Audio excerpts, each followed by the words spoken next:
Hi, welcome to Conflict Resolution. Thomas Crum stated the quality of our lives depends not on whether or not we have conflicts, but on how we respond to them. Last module, we discussed the importance of communication in teamwork. However, conflict exists in every team. Knowing how to handle the conflict is what makes our team effective for the patient. This lecture will discuss the unavoidable and sometimes functional purpose of conflict and how we can work to resolve conflict in the workplace. Conflict is an unavoidable part of life. While it can feel uncomfortable, conflict is important to make things better. However, misunderstandings and personal clashes can also create dysfunctional conflict and a caustic work environment. Functional conflict can inspire new solutions through creative problem-solving skills. This is a good thing. Promoting functional conflict is not easy, but it is possible. It requires a balance of encouraging people to challenge ideas without negativity. To do this, we have to remember our effective communication skills from our last module. Respect one another and welcome ideas. Think critically about your job, trying to come up with better ways, and understand that failure is okay as long as we learn from it. Dysfunctional conflict may begin with an issue that needs to be resolved, but communication falters in one way or another. Dysfunctional conflict can occur due to misinterpretation. People often hear, sorry, I'm going to head back for a second.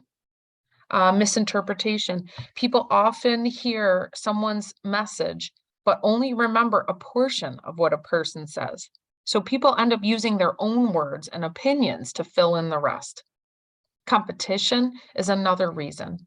Employees competing for position advancement and recognition.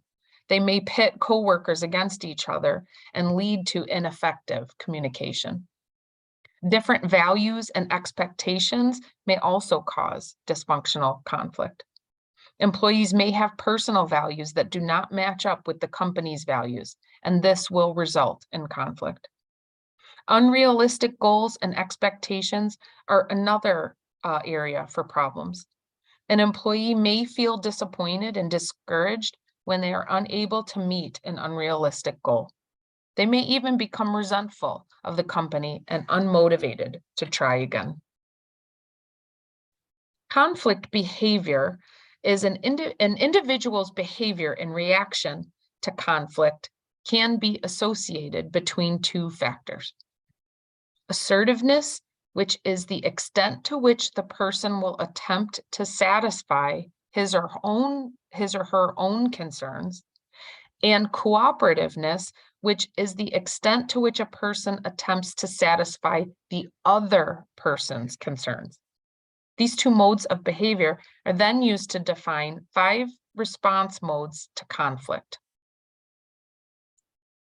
Competing is when an individual is selfish. I'm going to show you right here, this area right here. Competing is when an individual is selfish in pursuing his or her own concerns at the expense of others, and the person wants to win. Accommodating, over here, is the opposite of competing. This is when the individual completely ignores his or her own concern to satisfy the concerns of other individuals. Avoiding is when the person is neutral, neither pursues his own concerns or the concerns of individuals in order to avoid a conflict. Compromising, an individual's goal is to reach a solution as quickly as possible. That may be accepted by others, but only partially fulfills the concerns of the group. And then collaborating. Collaborating is an attempt to work and cooperate with others to reach a solution that everyone agrees upon.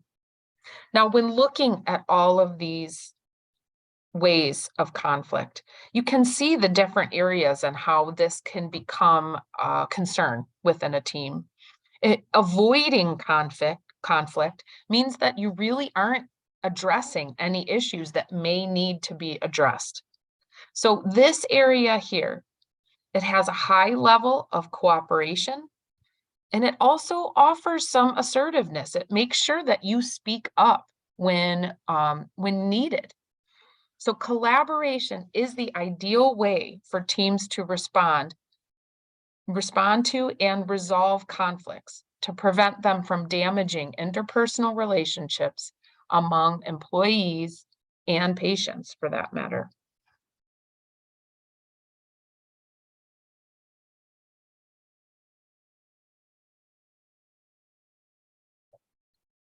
A hostile work environment is one where employees feel uncomfortable and are unable to perform their job. There is no single standard for a hostile work environment. This environment will often create a fear of retaliation.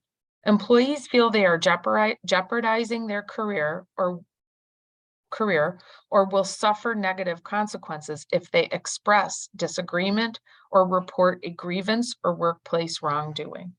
Examples of retribution from coworkers or managers would include demotion, reassignment to an undesirable work area, or wrongful termination.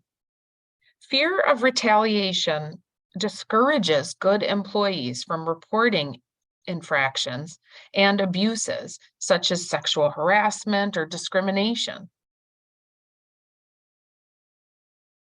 Preventing workplace violence.